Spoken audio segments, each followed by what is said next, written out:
Unboxing natin tong dishwashing na dumating, dishwashing kit. Shout out pala dun kay ate na sabi niya, gumagawa daw ako ng dishwashing, di ko man lang daw i-share. O ito na yun ate, nakapublic pa. Pero ito, ano mo na to, unboxing kung ano yung flavor na na-order ko at kung ano yung mga ingredient nila. May kit naman siyang kasama paano gawin. Ayan. Tapos, ito may mga numbering naman to. Ayan. Ayan. Sunod-sunod naman yan. May number 1 to 13. Kung ilan yung ingredient na nilagay dito.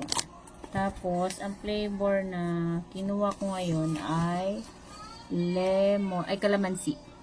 Lemon kasi yung una. Ngayon, kalamansi naman. Wow! Ayan. Tapos, ito na yun.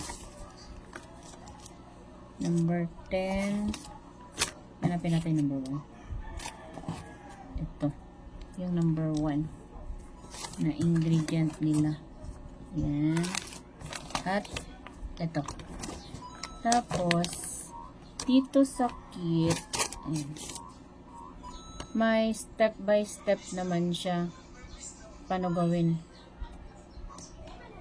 Ito po, may step by step, pero sa amin kasi ang ginagawa namin ng anak ko, inuuna muna namin yung pagkasunod-sunod nitong ingredient para talagang masishake siya ng ayos itong anong to, mga ingredient muna. Kasi dito sa kit, ang nakalagay dito, unahin daw yung water na 15 liter na water muna. Tapos, bago ilalagay itong mga ingredient, yung pagkasunod-sunod na. Tapos, ang kalalabasan nito ay 17 liter na. Wow! Dishwashing liquid. Ayan. Ito na yun, te. Yung sinasabi mo na gawa ko ng gawa ng dishwashing, hindi ko naman sinishare. Sinishare ko na. Mamaya,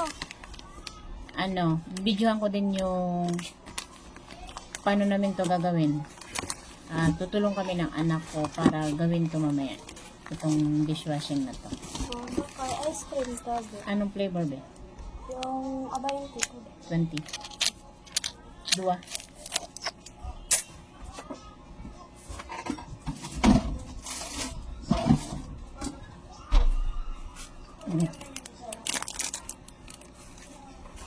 May bumili. Ice cream. Wow!